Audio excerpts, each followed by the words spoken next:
Hey guys, welcome back to La Bóveda Podcast, where we pry open the doors to eerie worlds, step behind that silence, and unearth the creative heart of survival horror games. Today, we have ventured into Welcome to Dolltown, a cursed village of haunted dolls, fractured memories, and a love of dyed-in blood. And today we have with us Seb, who's the developer behind Welcome to Dolltown. Welcome to La Bóveda, Seb.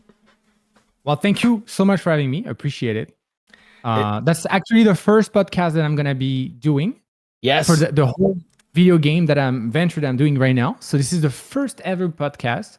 So it means a ton. To me, it means the world, actually. So thank you so much for having me. Muchas gracias. Well, the honor is ours, man. It's I think I played the game, the demo, and it's so beautiful. Thank you. That's the best way that I can describe it. So I always say, I say a lot of silly things when I'm in the podcast. We're gonna be talking for a while, so let's start from the beginning. What was the original inspiration or concept behind Welcome to Dolltown, and how did that idea first take shape? So in 2017, that's that far, right? 2017, yes. I was living in New York. Right now, I live in France because I'm French, but I used to live in New York, and I was a Broadway singer there. Oh. So I was on Broadway, like a real show. Okay. And the thing is, I was a jazz singer, Broadway singer, and so I wanted to start a new career in video games because I was at home most of the time, and I wanted to do something. And I started to work on a video game, but it was way too big for me. I was starting to learn Unity at the same time as developing a video game. Okay. And originally, this video game was supposed to be called Welcome to Tranquility Lane, I think, was Serenity Lane. Okay. That was supposed to be called like this, and it was supposed to be in a gated community in the US and in a world like in the 1950s, something like this. And it was heavily inspired by a side quest that happens in the video game Fallout 3. Yes. Where they are, I don't know if you've played that game. Yes. You have. Yeah. I don't know if you remember that mission where you are with a gated community where there's like a little girl in the middle of a park that tells you to go fuck up everything like in different houses. Yes. And you can invade with the Chinese army and everything. It's like, it becomes crazy. Yes. And that was the original thing. So I wanted to do something like this, but in VR. Because back in the days, VR was starting and I wanted to be on that train. It was big on that, yeah. Yeah. Problem is it was way too much to handle for a beginner. Way too much, even if I can, I've always developed websites and stuff like this, so it's not that hard for me, but still, it was a lot. And you know how it is. I had to come back in France. I had to, do a lot of things. So originally that was the project. But when I came back in France, I started to rethink about the project and to like put it a little bit smaller each time and to say, all right, what can I do? What can't I do? And what do I like at the moment? What is the trend right now? And it started to be like this. And Welcome to Dolltown, it was still the idea of doing that thing in the 1950s, but instead I went into Japan, and I was like, you know what? Now we are in it, and I was in my whole like anime thing. I was watching Tokyo Ghoul, Death Note at that time. I was watching those things. I still have mangas behind me. You can see them right there. Yep. I just moved in, so I still have packages and stuff. But that's a big inspiration for me. And I was like, this is definitely something I want to do. And, little by little, it became the project you see now. And of course, the inspiration was also coming from horror video games that I love. Silent Hill, but not just Silent Hill. There's references to many video games. Silent Hill, like Fatal Frame, Resident Evil series, a lot of them. But the thing that matters the most to me is not even at first the video game itself or the story or anything. The first thing that was the most important for me was the aesthetic. If just looking at it, you do not know what game it is, it's not going to be something I want to do. Yes. I want that when people look at the game, immediately they know what it is. There's no question asked. You've never seen something like this. That it's sure there's the fog. So Silent Hill is like definitely a huge inspiration for that. But the truth is, the fog is also helping small developers like me to hide a lot of things that you don't see in the background. Of course, because there's a lot of resources on Unity that it also helped Team Silent back in the day. It does. It did. It definitely did, and it helped us so much things. Storytelling, also the fog itself could be a character. I mean, I love that, and I think it puts pressure on it. It gives a lot of things. So inspiration wise, yeah, that's originally Fallout 3, but in fact, it turns out to be a whole horror thing. So there's so many inspiration from so many games at the end. Yeah, it's crazy, right? When you look back, when the original, the OGs were creating these games, especially Resident Evil, you see those little holes and everything. Everything feels like constrained, right? There's a sense of claustrophobia and stuff. And you look at the maps, and you open them, they look like a Metroidvania map, right? Yeah. And the design is not linear. There's a lot of backtracking, which adds to it. Then the claustrophobic and that tension of not knowing what's gonna pop out.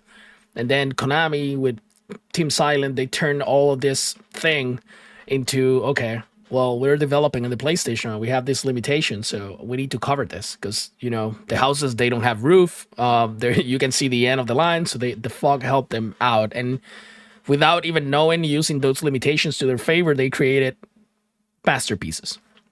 Yes. So I think it's super great that up to this day, people like you can think about that and think, I want that in my game now, because not only help me, but I can use it on my advantage to create character development. That's great. Yeah, and remember one thing also is that I'm a solo developer. There's nobody else at all Yeah. involved in the project, like at all. Well, except on character design, because character design is not from me. That is Okay. something I want to say. I cannot pronounce her name in Japanese. This is a Japanese artist. She's using a software that everybody can use that's called Vroid. All right, so a lot of VTuber are using them to Yeah. actually have their avatar. And there's a platform called Booth. And on Booth, mostly Japanese people actually sell their skin, if you want. And you can use it in Vroid. And this artist, I love what she does. She did the original doll, and she made multiple characters. And I buy the license from the characters because they fit so well the aesthetic that I want to give. I've been looking heavily on that aesthetic thing. So I tried a lot of things. I tried, Blender characters. I tried, a very cartoony characters, very realistic characters. There were so many approaches, but this one fit the best to what I want to do. Yeah. And so I'm very, very happy that she's with me on board with that, because she has been amazing since the beginning. I do not ask her to do anything specifically for me or custom characters. She just makes them. Sometimes I don't like them, and I don't buy the license. Sometimes it just fits perfectly, and generally it does. So that's what I do with her. But otherwise, everything else is definitely made by me myself. So I have to use some tricks to to at some point to not be overwhelmed with everything, and it still has to be doable. Yes. If I start to do something hyper realistic, it has to be hyper realistic the whole time, and this is going to be hard for me as a solo developer because I can't handle everything. It needs a lot of machines. Lots of things needs to be done, and sometimes it's already too much for me at that level. So that's also why I'm using techniques like the fog. The fog is really useful when you are a solo developer. Oh yeah, it is. That's definitely helping because it hides boundaries. It's hiding a lot of things that's happening in the background. As you said, you do not see the end of the map, for example. You don't know where you're going. So it's easier than just having a wall, that like an invisible wall that somebody's going to go hit in it and you'll be like, oh, the end of the map is there. Well, if you have a fog, you don't see that. The fog is just, and it helps. It helps with the, with the horror creative environment too. Yeah, it does. So the Steam page describes a village where lifelike dolls roam, and a boundary between dream and reality that just dissolves, right? How do you turn that into playable systems and mechanics? So I have to be so careful with what I'm going to use as in words, because I feel like I'm going to spoil the whole thing, and I'm very, very bad at that. And I get so excited with my story because I believe it's an amazing one that I try not to do anything. So there was back in the days a huge craze of the zombies. Yes. I believe the dolls are nowadays the new zombies, and you can tell there's Silent Hill F that got released. So obviously they went that route too. Yeah, which is an interesting topic, by the way. lots of people have been following me for years and have been pointing out that Konami, out of nowhere, decided to show a Silent Hill that is not a Silent Hill in the middle of a rural Japanese village with a student that looks a lot like mine and with dolls for no fucking reason. Excuse me for the curse. I curse a lot. So a lot of people have been pointing it and they're like, those people, they are 200, 300 working on a video game. They can literally take your project and make it happen in a week. Wow. If they want to, because they have everything, at disposal. When you can see what I can do myself alone, can you imagine what you can do when you're 200, 300 people in the studio with $200 million, budget? Yes. I have no budget at all. I work retail. So like to pay my salary, like my salary just pays everything I do, my bills and everything. So I don't get any money from my game, obviously, because I'm not even selling it now. So I have zero money. It's not funded. I have no Patreon, no nothing. So in terms of mechanic and how I do it, it's like the dolls to me are the new zombies. So I think they are pretty scary. I think dolls are always been scary. In a lot of movies, they are being scary. They're still used in like Annabelle, The Conjuring. They're being used in a lot of, Chucky. You have a T-shirt right now. Yes. Chucky is one of them. They're like the little Jigsaw from Saw. There's so many little dolls and they're always scary, right?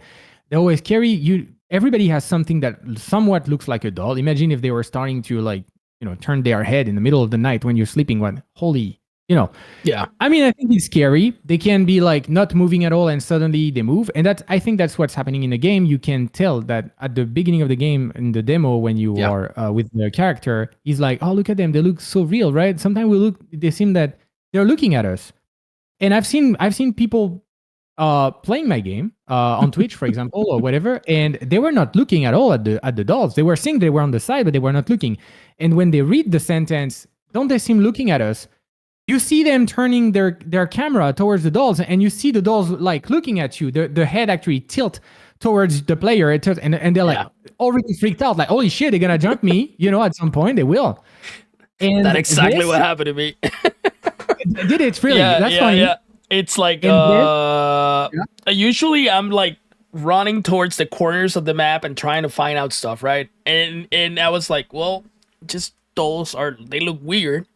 I think I have a short that I haven't uploaded yet, because I'm basically telling the people, this looks weird, and I zoom on it, and then when I like tilt, I'm like, oh shit, they're really looking at me. This is creepy. Yeah, they are. They are. And actually, this is something that I have from something that a lot of people experience. I guess I don't know if you've ever been to Disneyland. Oh yeah, it's awful. Disney World, right? And it's what? It's awful when you go in there and you can see like the mannequins and the dolls just there standing. Yes. That gives you I don't know what, we have this podcast called Autopsia where we like analyze video games.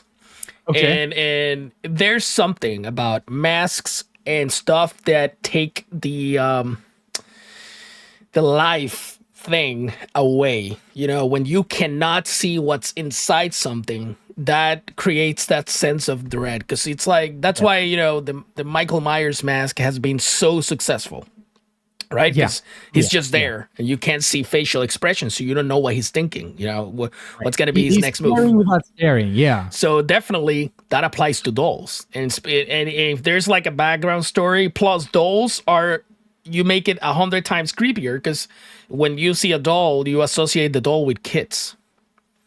And when there's like kids or middle-aged teens or whatever associated with a horror story, usually some messed up stuff. So you already know it kicks in, and you're like, okay, this is gonna be bad.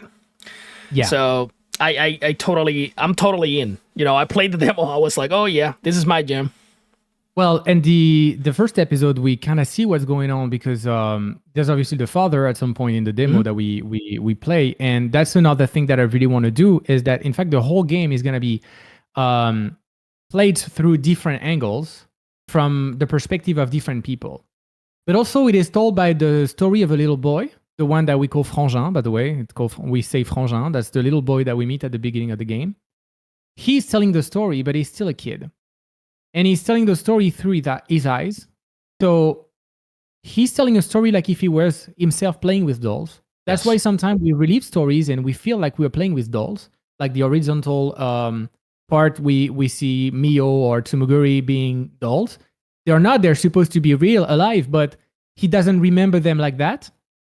He sees them as dolls, and that's why sometimes the perception is false because he tells something from his memory, how he can see them, and he remembers his sister the way he's remembering his sister. So to him, when she's 10 years old and when the event actually happened, she looks the same to him because he doesn't remember her as a Yes. kid. He remembers her as As a the doll. Mio that he knew Yeah. the last time.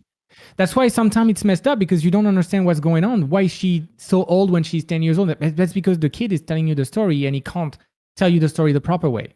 That's why I'm talking about the real life and the dream is being like blurred because at some point you will wonder what's going on. Hmm. And It's it's that's you're deep. gonna live the story through the different like the head of everyone. And at some point you even see the game through the lens of the cat. You actually roam the level as a cat, and there's gonna be a lot of things. But ultimately, and I want to say this because you say it was from the eyes of a kid, so it's very important because sometimes it enhances the dread and all those things. Indeed, because we don't want anything to happen to kids, obviously. So that's always the worst to everybody. And here, in the first episode, it doesn't look like that so much. We can see it's psychological. Something's happening. Something's bad. The whole story is a love tragedy, like a huge love tragedy. And and it's gonna be gore, but gore bad gore. It's gonna be like the story is gonna be hard. Like sometimes I know it's gonna be hard to watch. Like it's gonna be is there's not gonna be like pervert things, whatever. Not like this. Not that Yeah. side of gore. It's gonna be gore on the side of it's gonna be mentally hard to bear, and we're gonna be so with them that at some point we're gonna be like almost rooting for the evil because that's like how can you do this, so that's something I really want to do, and I believe that when it's told by kids it gets harder because you get attached to them because you want to protect them, and the more you want to protect them, the more if the little thing that happens to them you get pissed. Yeah. So that's also like the dolls is important because the dolls are here to remind you that well, not all the dolls gonna be like jumping you. Some of them are friendly. Some of them are just here. They're just looking at you. Some of them are in their poses, doing stuff in front of the arcade machine. It depends. But some of them won't be that nice, and they'll jump you, and that's where you never know Hmm. because you never know what's going on. And I like Yeah, basically, yeah. the subtle call out to that stain of the gore over the innocence that you did in the logo of the game, where only the word doll has the blood splatter. I noticed that when I was playing it, I was like, this is just. That's why I decided to invite you, and I was like really looking up to this conversation because I'm a big fan of deep storytelling, Mhm. and I can start like relating stuff super quick. And there's subtle things like that in the logo, and then when you start the game, so I wanna start like going a little bit deep where we can, right? So you cast a protagonist. Can you introduce the protagonist and tell us like her background Yes. and So yeah. why did you choose such ordinary vantage point, and how does that perspective maybe shape the player's experience? Well, so the character is called Yumi. We said beforehand that we don't know what it means anymore because we remember that okay, it is definitely a Japanese name. It means something. I forgot. All right, that's fine. We'll look it up. I think it But means bow or something like that. ow. Like yeah, like a bow. I don't know. Oh, a bow. Okay, A like bow and bow. arrow. Yeah. Okay. Yeah, I can't tell you. I don't remember. That's me just coming in from my bad Japanese, so Okay. Okay, that's nice. You speak Japanese? no, I just learn stuff as I go. I have a huge friend that is living in Tokyo right now. A very good friend, Manolo, and he's the one in charge of bringing me Japanese versions of games all the time. Manolo, I love you. Oh. But yeah, I've learned. I don't know.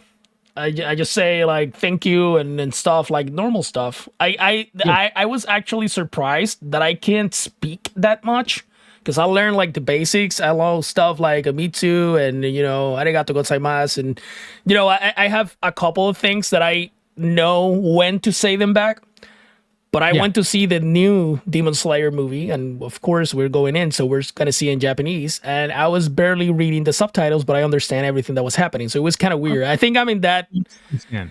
I'm getting there, but I can't like Wow. freely speak, and that's good though, because I was talking with him the other day, and he said that's how I started, and now he's like completely freaking fluent in it. And I'm watching his videos interviewing people in Japanese, and I'm like, this nuts, because the other day he didn't know anything. He got that good like in a span of a year or something like that. Yeah.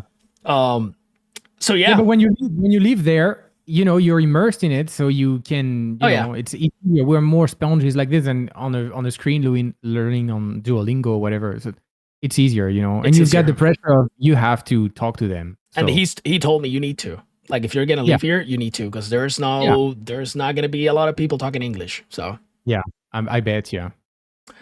So yeah, why do you choose that protagonist? What's the To vantage be point? honest, Yeah. so Yumi is a student. She comes from Osaka. Okay. It's written on the bus that when you arrive, she Hmm. comes from a bus. And I needed something that's somewhat relatable, and also I wanted to have a protagonist that is, well, heavily influenced by the animes that I love. Because I love animes. I love Tokyo Ghoul. I love Death Note, Chainsaw Man. I love a lot of anime. Obviously, Jujutsu Kaisen, Demon Slayer. Often it is like it's either a teen or like a young adult. And I didn't want to go the route of an adult. I didn't feel like it was proper, and I felt like if I want to have like a story driven by a kid telling you the story and something that happened with other kids, I felt like at some point playing as somebody that's like, borderline kids, but also like young adults, it would fit more the narrative. So it needed to be a student to me. According to me, it needed to be a student. Also, I talked about aesthetic, and to me, a strong aesthetic also comes from a strong character design. Yes. And so I believe that the character design has to be memorable. Like you can just take the clothes and out of the character and see immediately what we're talking about. Like when you see Jill Valentine or whatever, Hmm. whatever Hmm. the characters from Silent Hill, Maria, whoever, Marie, you can tell immediately who it is. Even through the years, by the way, you can tell. Oh yeah. Yeah. And so I felt like the student outfit was such an easy one, such a relatable one. It immediately reminds you that you're not playing an adult.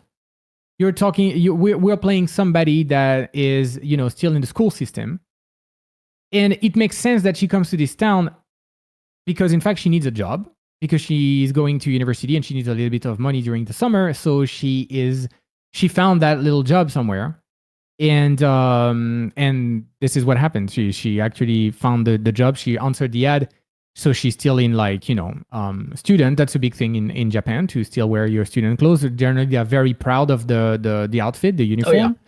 uniform. So she's still wearing it, and I feel like it was interesting to have her like this. We kind of recognize her. She's like somewhat black and white in the way that she's pictured. Like for example, on the background you put on the video right now, Hmm. she's in black and white, and it's also very reminiscent of the traditional mangas where there's no colors in them. So you have to Nice. remember, in a manga, if you are like reading it in black and white, to remember we were talking about the character design has to be important because there's no color. So Yes. you won't see them in color. So it has to be black and white, yeah, effective, right? It could be a suit, it could be whatever, but it has to be effective to see. And being a huge fan of Junji Ito, myself, like the master of horror in manga and animes, I mean, I wanted to bring that to life somehow, and I felt like it was the right thing. So she's simply a student. She simply needs a job because she needs money. She's broke right in the beginning of the game. She already wants to play the arcade machine. She already wants to use the gashapon machine, and she has no money at all. She has zero on her bank account right now. She's a kid, so she has no money. But she's there, and she obviously, if she comes here by herself, she has a little phone. She texts her mom. It's important for her. Family is important. She gives the text to her mom when she arrives. Yes.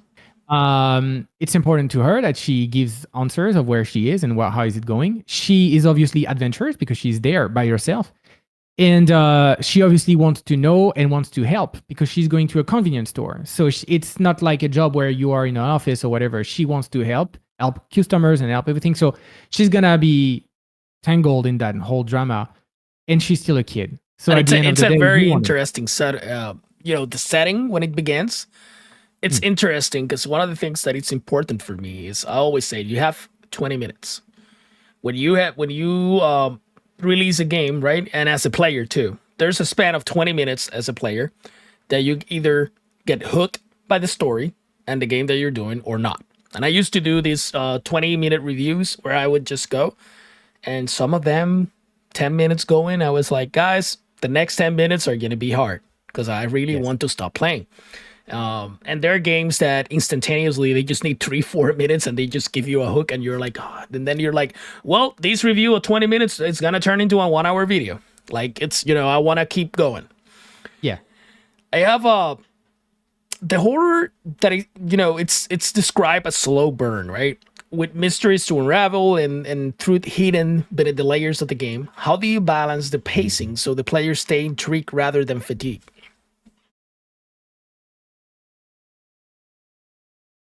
So me, when I develop the game, I try to. So I have. I'm like Hideo Kojima. I'm made of like, I think his bio on Instagram, he said I'm made of 70% of my body is made of movies, something like Yeah. this. I think it's his is his Instagram bio or something, biography or whatever. And I love that. I love movies. I watch a lot of movies, whatever the genre, and also a lot of TV shows. And if in movies it's not the case, in TV shows it is. There's something that we call a pilot. This is the first episode that we normally submit to a production company to say, look, we have a series, we have a TV show that we would like to pitch to Netflix, to whoever, HBO, whatever. And here is the first episode that we made. It's called a pilot. And in the pilot, basically everything happens in it. Not everything, but they go hard in the pilot because they need to hook. They need to hook. They need that money to be like in production. So they need to put the sex scenes, the violence, everything, the characters, the main characters, they have to be there all in. And that's why generally in all series, the first episode you watch is like, oh my fucking god, this is amazing. I love this show. And sometimes episode 5, 6 is it's a little bit slower and stuff, but because it's development, like story development or side characters and stuff like this. But the first episode always hook you in. This is exactly what I did here. This is exactly what I needed.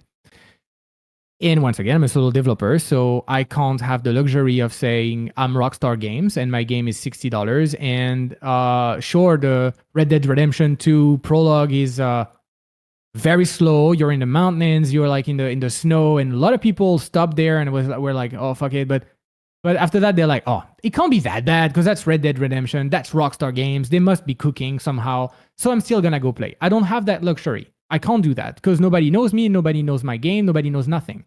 Yeah. So I can't. I have to have a balance where I have to hook you in right away. You have to be you have to identify yourself to the character right away. Even if you're not a girl, you can still, grasp a few things. If it's not the character, it has to be the environment, something. You're a little bit lost, there's a bit of dread, and it's always a balance of like being on your tippy toes all the time. And suddenly like pressure is released because okay, the dolls are not jumping me. They're just looking at me. That feeling when you get to a safe room, right? Or where everything goes down. Yeah, exactly. So that's it. And that's why I say to you that I'm a former Broadway singer. So I play a lot of music and especially piano. And on the piano, you can, you can go super slow on your piano or you can go da da da da da super hard and it changes the intensity. And that is the same instrument. You are not touching anything else but the piano. It's the same thing. There's no modulation of sound or whatever. You're pressing harder on the keys. And my game is literally a piano, if you want. The thing is gonna go soft, and suddenly they're gonna jump, and suddenly they're gonna be. But I don't want to go the cheap shot with the jump scare and the overly bloody things and no story, no nothing, because this is fatigue. I hate those. Yes, I mean a lot of people do. Yeah, and a lot of people do. A lot of people don't want to play a horror game because they are too scared to play the game. I don't.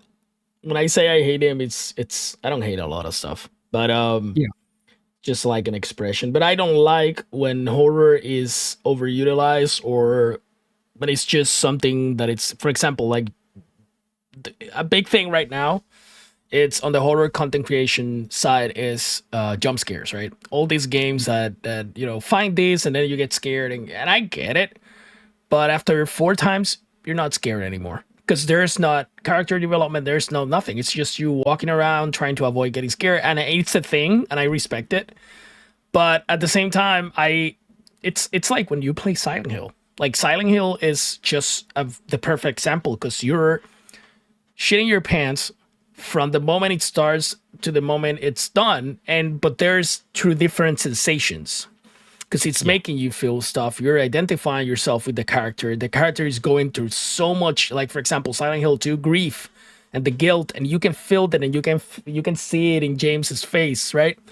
It's for me, that's so poetic, and that's why I love about this genre. Because even Resident Evil, even if it has more action in it, there's so much stuff happening and so much background at this point. Like the lore of Resident Evil is so big right now that you can, like a character can say something, and you can already think about previous games and everything that has happened. And for me, that's depth, in the story. That's good.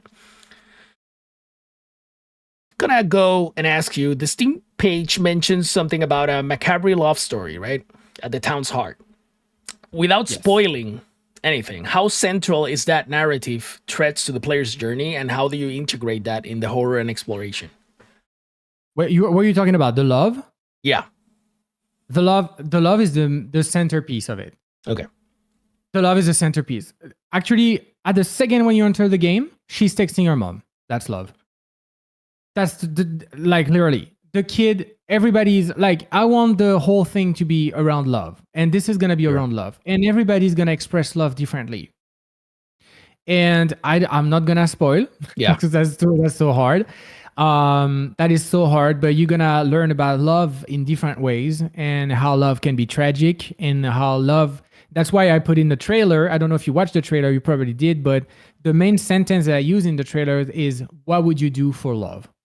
And that is the question. That is the question that everybody, what would you do for love? What is the father's going to do for Mio? He's going to try to bring her back. And what does that mean? That means what you are playing in the demo, what he's doing. He's awful. This is something that's awful, but he's doing it.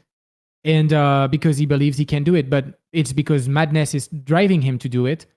And that's a way of loving. Some other people love differently. Everybody loves differently. Sometimes it's just a text. Sometimes it's a hug. Sometimes it's being always present. Sometimes it's different. It's different for everybody. Love is different. So love is the main, let's say, conductor in my game, and I want the player to actually experience love for those characters differently. I want them to love them for who they are, but I also want them to love to hate them. Because hating, like loving to hate somebody, is a thing as well in series. How many times we watch series and you have that? It's a step, right? Right. Yes. One thing to the other. Yeah. So you also I'm sorry. No, go ahead. Go ahead. So you also support multiple languages, is that right? Yes, I do. You say English, French, Spanish, and Japanese? So English, French, Spanish, Japanese, you're right. And this afternoon I added Portuguese, and I added German. Oh, that's awesome. I added these two. Yes, and tomorrow I'm going to be adding Italian. I just didn't have the time to do it. As once again, I'm a solo developer, and I have no money at all. So it's very, very hard to have a game localized. It's very expensive, obviously, because it requires to have context and everything, like a lot of things. Yeah. But I've been very, very open on that on my page on Steam, and I'm very open about this. I am one of those people that have no problem with AI. It's a tool that helped me a lot debugging my game, and especially on localization. There are services that are made out of AI. So I'm using DeepL for this. It's a platform that literally translates anything you give it. And so on Unity, you have a panel where you have entries where you put your text, and you have different tables, and then you have like French, English, Spanish, whatever. And I developed a tool myself that was not existing on Unity, that literally hooks your project to DeepL. You click on one button and it sends all the tables to DeepL, and DeepL sends them back to you translated. That's great. It is great. It's actually, I submitted it to Unity so they can actually sell it on their platform. It's gonna be for $5. It's gonna be like, it's in preview mode right now, so it's gonna be a load in a few weeks, I guess. It's gonna be available to everybody to use.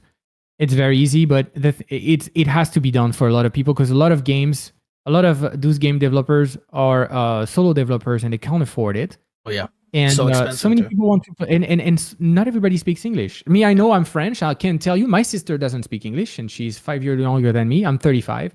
She's 30. She doesn't speak a word in English. She would love to play those games, but she doesn't speak English. And I felt like I'm lucky because I speak English fluently, and I speak French. But if my game was solely in French, you probably could never play it yourself because you don't speak French. And so it's. I think we have a tool here with AI, and I know a lot of people hate AI. They hate generative AI. They hate a lot of things about AI, but it is impossible to not admit that it is a incredible tool that is saving a lot of time for everybody and a lot of money, obviously. But it also has a cost somehow. Of the cost is not perfection. It can be very very strange. And I can tell my translation is by no means perfect. There's a lot of mistakes. There are a lot of people that have been telling me the mistakes, and that's fine. As long as the main thing is understandable and there's not too many mistakes, that's fine.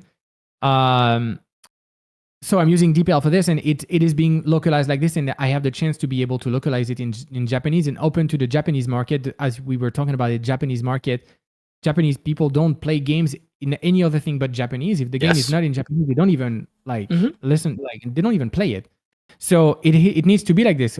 It would be really crazy to have a game set in a Japanese universe without Japanese translation to me. Oh, it'd be crazy. So it makes no sense, right? It would be crazy. And so I'm using this.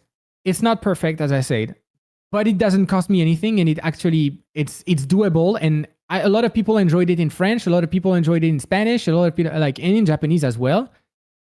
And so that's already a start. I can't let it say okay, that's AI. I don't want to touch it. Whatever, fuck AI, right?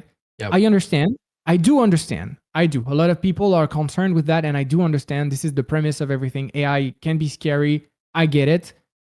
But I don't want to be one of those people that were when social media started for the first time, and nobody wanted to go on it because they're gonna steal my information and right, yeah. And nowadays, look at us. Politics is driven by social media. Economy is driven by social media. Well, literally, we are now doing that podcast on social media. I mean, without this, it would not happen.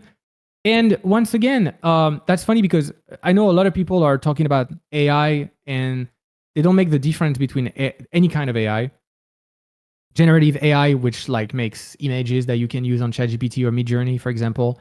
But AI is the root of video games since the beginning of times, because an enemy is literally an AI, right? The AI, what we used to call the aggro of the enemies. Yeah, exactly. And it does have AI on the behavior and the reactions that the enemies. I know a little bit of that. My son is getting into game development. He's looking into it. He's just in high school right now, but he's already learning coding and stuff.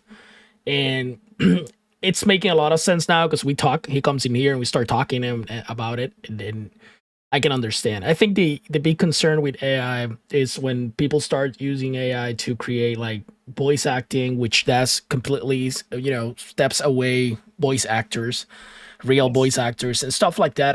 It's a very touchy project, but I myself, I'm a musician as well. I used to sing and compose for a hardcore band, and it is very, for me, it was a shocking moment at first when I met tools like Suno AI. Yes. But then I embraced it, and I was, I write riffs and stuff, but I don't have a drum set. And I'm like, okay, can I make the drums for this song and then send it to the guys? So I start using it as an integrated tool to help me finish my songs before I can meet with my band, because we're it's bad, you know what I mean? It's the communication when you're not on the same place, especially for musicians, is not that good. And we have a lot of other tools that you can say, but this allows me to work by myself at 2:30 in the morning, they're trying to finish something. And then I started using it to create maybe sounds for my show and stuff like that. Yeah. And the same way I did I've been uploading a lot of shorts that people are enjoying. There's this new tool called Sora, Sora, which is great. We see everyone, yeah. And I received an invitation. A friend, a very close friend, was kind enough to send me an invitation, and I started putting myself into survival horror games, but with jokes, and joking about stuff, and they're going great. The videos are doing great, and whatnot. And it's not. I think there's a misconception with the AI too, because people think that AI is just gonna do this thing. Like, no, it requires certain skill on prompt writing, and there's a whole thing behind it. But I can certainly understand. I respect the people that don't like it. It's up to them. But if it's gonna help you as a solo dev to achieve something, I would say that's fair. It's. Don't get me wrong. I that's a funny thing. Well, not funny, but some people, because at the beginning of my game, I had no art at all. I didn't really know how to like put things out there on social media, what to present. I have a vision, but I don't necessarily have the means to actually show it. And so I used AI to actually produce like an image, for example. Yeah. The previous banner of the game was an AI that made it. And I had, excuse me for my French, but I had so much shit from people from this. Like some people would be blatantly boycotting my game and assembling people. Like, and I had the whole team of Avengers against AI that was assembled, that was ready to get my game down from Steam and everything. And my game was not even up yet. But just because I used one image of AI generated, because I literally didn't have other idea at the moment, right? Yeah, it's a very touchy subject. Yeah. It is very touchy. Yes, it is. And but once again, like years ago, I'm not gonna talk about this forever, but like years ago, we had taxis, right? Taxis that everybody takes a taxi to go from one point to another. And I remember somebody saying to these taxi guys, "Oh, the internet is gonna wipe you out anyway." And this guy was like, "How do you want the internet to wipe us out? We are taxis. Like literally, what do you want them to have? Like we are safe forever. Like whatever." And then you had Uber. And suddenly their world was shook. Like they didn't know, and you see how it ended up. They started to go on riots. There was like that was a mess, like a literal mess. And people started to believe more in Uber because you could track where you're going. You had an app; it was easy to use. Yep. And you knew exactly how much you were spending because the guy was not going through different routes, telling you that it is the way to go, but in fact he was just adding a little bit of money of his counter.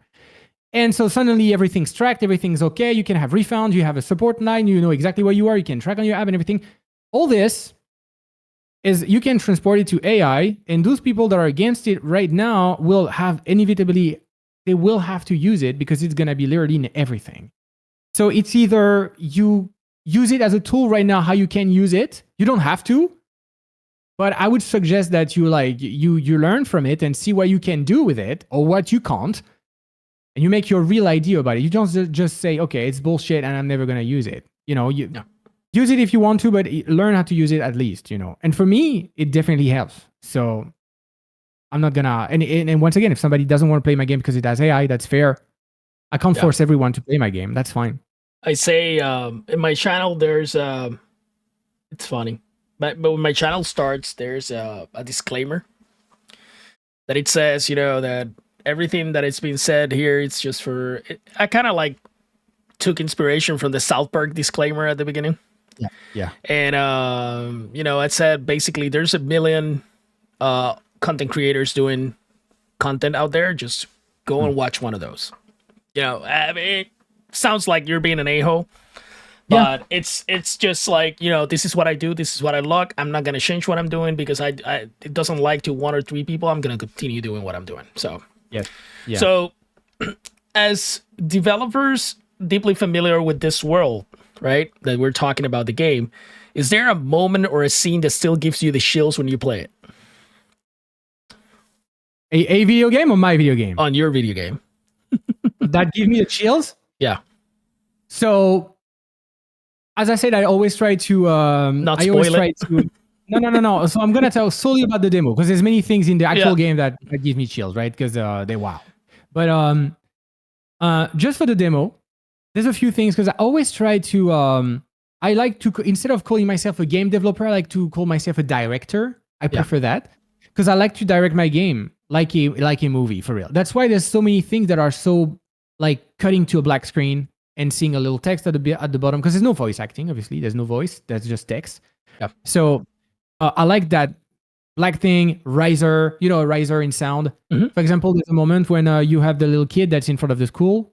Yes. Careful, spoiler. But he's in front of the school and he's like, "But do you know who really killed my sister?" And he says, "This fucking town." Yeah. And you have a riser and it cuts to black and you see Mio from the back and you know you have a whole traveling through the whole town and you see Bad Wish Game presents and even at the end when once again spoiler, but you have a black screen and she say what she has to say and you've got the logo right away and that does like a big sound. Yes. Well, each time I get the chills when I play it because I like it. I like that kind of effect. It reminds me of the Marvel movies. It reminds me of those things. It's The epic. Yeah. cliffhangers. It looks Yeah. epic. Like something. Yeah, you know. So, how do you approach the sound design on the game? So sound design.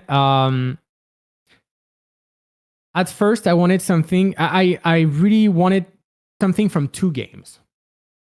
One of them is a critically acclaimed game. It's called Zelda Breath of the Wild. I don't know if you ever heard of that Awesome. little Yep. game. The little game, right? Nobody knows about it. If you heard about this. So I love Breath of the Wild's soundtrack because It's epic. you hear just the wild and a little bit of piano. You have nothing but the wind and a little bit of piano. And I love that. You know, when you encounter an enemy, you hear tididin. You know, Yep. like that's it. You have nothing really. And that's what I liked. So I recorded my own piano for the dolls when you meet her for the first time in the convenience store when you have one that's like appearing out of nowhere, the sound that you can hear, the tong. Yep. I played it. I recorded it with my piano, and I wanted something that also sound like the sound in Metal Gear Solid when you are being caught by a guard with a little Yeah. exclamation mark on top. Yeah, I wanted something a little bit like that. So this is the main sound, and some people have been telling me this sound is starting to be in my head. I kind of hear it, and Yes. it kind of becomes like a thing, right? So good, but then I also want ambience. So I know on YouTube there's something I love. People make cores of everything, and actually for Silent Hill there is something called a fog core, and you can type this on YouTube. If you like that, you will have videos of literally 10 hours of fog core, meaning that you just hear like a persistent, suffocating sound, Yep. like if you were in Silent Hill. And some people like that; they like this ambience. So that's what I'm using in my game as well. It's kind of a fog core. And it depends on the places, of course, but it gives a sense of dread as well. So I want it minimalistic. I want it very minimalistic. And then you have a second approach on the flashbacks. And this time, during the flashbacks, when you're playing like in Dolltown in horizontal, for example, or when you're playing with the father that explains with his sister, with his daughter's birthday, you know, you hear a sound in the back, and this is not composed by me. This is composed by an artist that's called Koneko. Koneko is a Y2K alternative music singer and music producer, and she's phenomenal. And I love what she does. And I asked her if she wanted to do something, and she was so great about it. And my vision was to do something from a franchise that I love. It's called Nier, the Nier games, Nier Automata. Yeah. Actually, so Nier Automata is one of my favorite games, but they released a game on mobile that's called Nier Reincarnation. It has been not known at all because it has been like released on mobile. It's on like on phones and tablets. But if you play it, it's a lot of side scrolling with that memory shattered kind of ambience, like if it was spiraling on a crystal cup. I don't know how to say. It's like almost a whistling sound in the back, and it reminds you that you know, memory is fragile, and it's kind of like a glass, and it can break, Yes. and it can shatter. Mhm. And I wanted that. So for each scene that's memory, like back to memory lane, that's literally what you're gonna hear. So you have two ambiances, and in the middle you will have, well, music that are like risers or whatever cinematic kind of music. So it really depends, but my sound creation is gonna be like this. It has to be minimalistic, or evoke something, What sentimental. what emotional or maybe thematic takeaway do you hope the players leave once the story recedes and the credits fade away? So what I want them to feel, Yes. it depends on the episode. That's gonna be the thing. For the first episode, I want them to be intrigued. I don't want necessarily people to be scared the whole game. I don't want them to be scared, actually, matter of fact, because I remember video games that I love that are supposed to be scary, but not that scary at the end of the day. Like, for example, Alice. The whole Alice in Wonderland series is funny. At the end of the day, it's more of an aesthetic that's like goth, and that's like video games like Vampire the Masquerade that I love as well. It's an old game, 2002. Bloodlines, right? So this one, for example, you are in a vampire city. You're a vampire. You have multiple factions, clans, and everything. But it's not. It's scary because it's kind of scary because you believe it is scary. You believe it is a scary game. So when I sell you Welcome to Dolltown like a horror game, immediately you are on your tipitos because you don't know what's gonna happen. You don't know if you're gonna be jumped, you're gonna jump scare or whatever. You don't know. But I don't want people to leave the episode each time thinking the same. I want them to feel differently each time. For the first episode, I definitely want them to be intrigued and to be saying, I need to play the second episode. So, and yeah. That's interesting because now, do you see Welcome to Dolltown as a self-contained story, or there is potential for expansion, DLC, spin-off, or transmedia, comics, novels, etc.? So yeah, so I have it in mind like a shared universe. So it's gonna be way bigger than that. I already planned on having DLCs because basically every single little doll that you see in town can have her own story, his or her own story. Because in fact, you will learn why those dolls are here, what they represent, who they are, why, and it's gonna be sad, but it's gonna be also very nostalgic. You have to understand something. So this is not really a spoiler, but it's kind of going into that direction, and I think everybody can feel it because the way they are sitting, where they are, they are not just there for no purpose.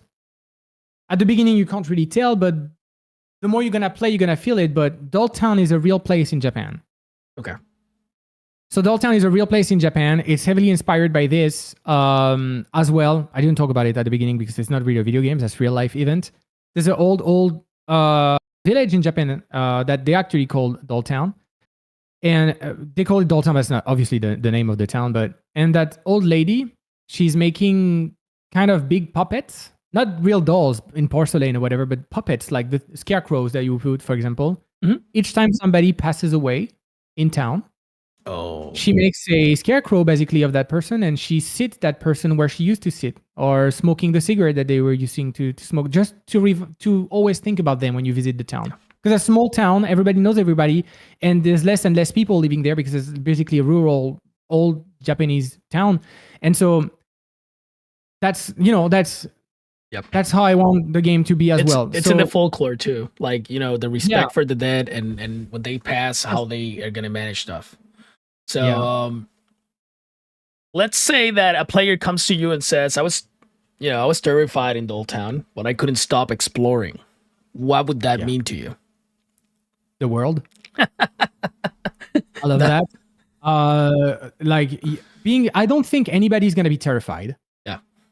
I want everyone. That's the thing. That was I was talking about aesthetic. I want people to feel at home all the time when they play the game. I want them to want to come back there. Even if it's scary or whatever. At the beginning, you're very lonely. There's nobody. There's mainly dolls and stuff like this. But little by little, it's going to be a little bit more populated by people that you will encounter and that will stay where they are. So it's going to be giving a little bit more life to Dolltown. Whether they are real or they're not, it doesn't really matter as long as you see them and you can, hang out with them or whatever, you can be with them, right? And if they can tell, well, I want to go back to this, that's great. Me, I have plenty of video games that I've played that were solo video games, and I was like, I wish this was a multiplayer game so we can continue the story in it with other players and just live in there because we love the aesthetic, we love the everything. That's what they did with the Elder Scrolls, for example. Oh, I yeah. love Skyrim. I played, Oblivion and stuff. And so when they released the Elder Scrolls Online, I was so happy because basically you were back in Tamriel, Cyrodiil, and everything, and you are other players. So you keep that aesthetic. And you know what? Even if there was nothing to do in that place, as long as you can stay and you like the vibe, that's fine. It's So one of if those somebody things. tells me this, Yeah. if somebody tells me I'm happy to be there, great. I can tell you right now that I got the chills in that scene that I told you about the dolls that we were talking earlier, but at the same time I couldn't stop exploring and I can wait for the full thing to come out because it was great. Yeah. So Thank you. we're getting to that final stretch here. We're gonna start with La Bóveda quickfire questions that nobody answers quick. This is Nobody answers quick. So am I supposed to answer quick? it's on you. I don't put pressure on people, so and that's why it's like I came up with it. My idea behind it was like, oh, I'm gonna do this thing where I'm just gonna be firing questions and people respond quick, and then it turned into that none of these questions are actually made up with the intention of being answering quick. So Okay. it's the first thing is, what's the creepiest sound or audio design element in any game that pops to your mind? See, you can.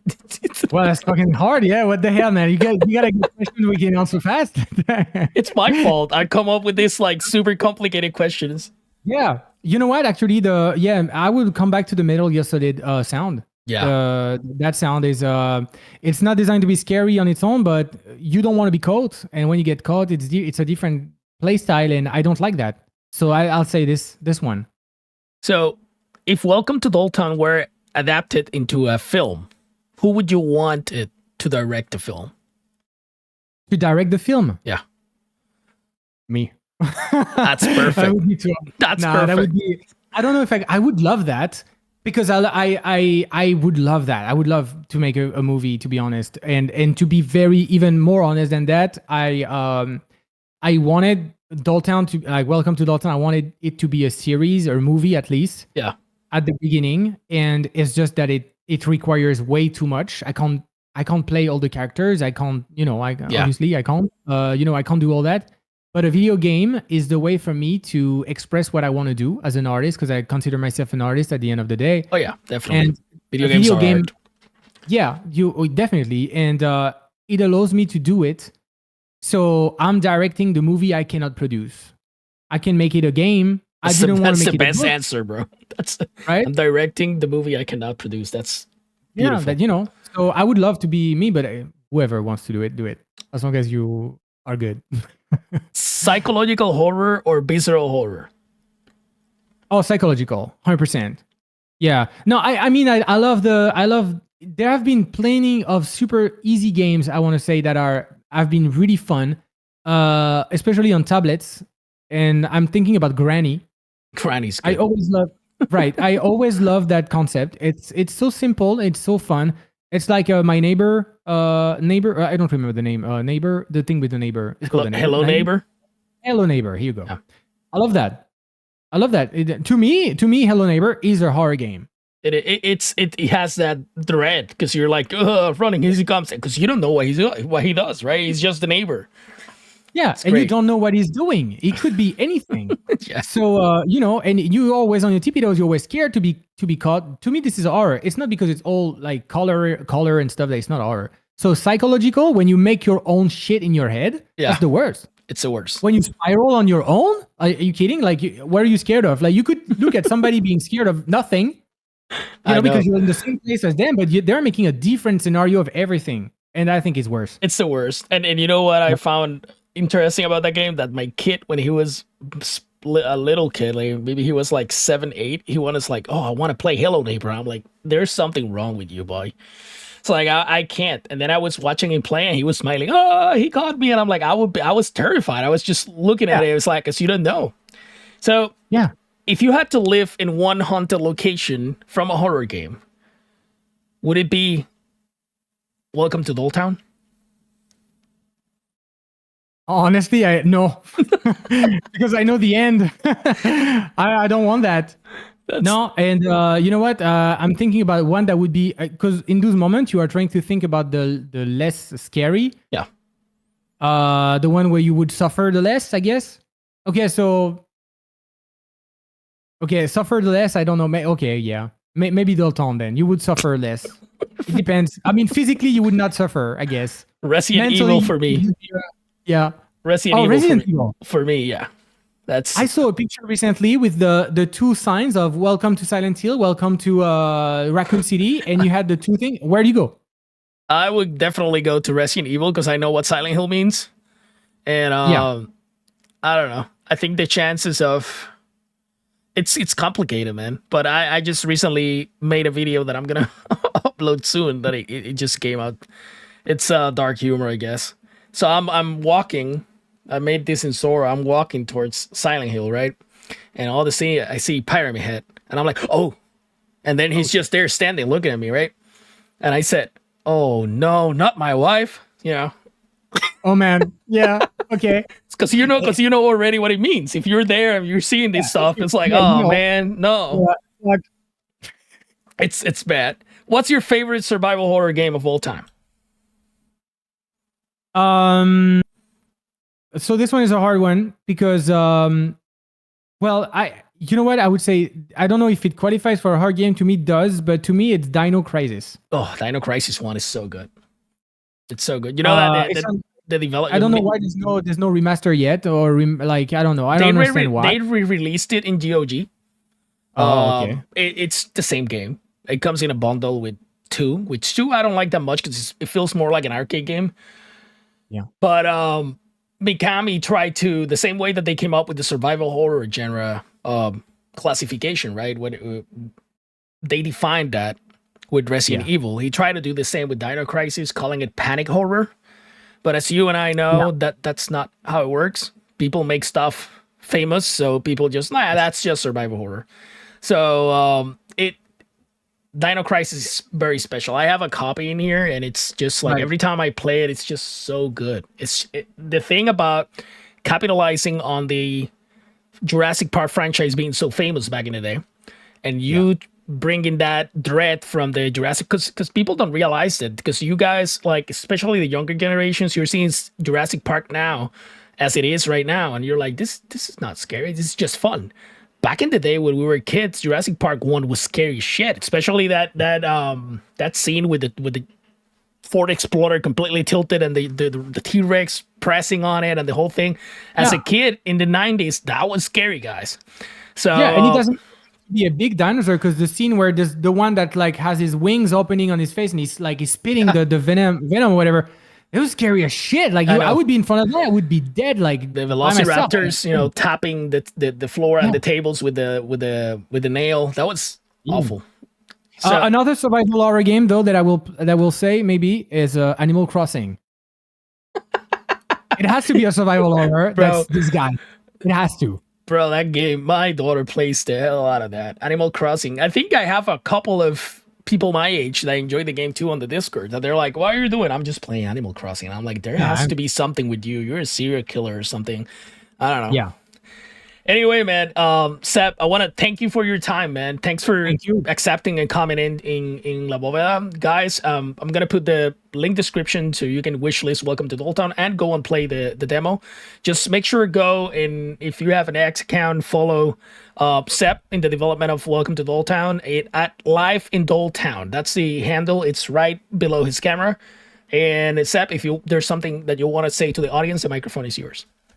I just want to say thank you for inviting me for this one. It's the first podcast, and I'm so fucking happy for that. So thank you so much. We'll have to bleep all my fuck. I'm sorry, here's 3 more. And it means a lot. Just play the demo, have fun. If you have any bugs or anything that you want to say, you just let me know. And that's about it. I hope you enjoy the game. Guys, this was La Bóveda. Welcome to Dolltown Edition. Until the next time.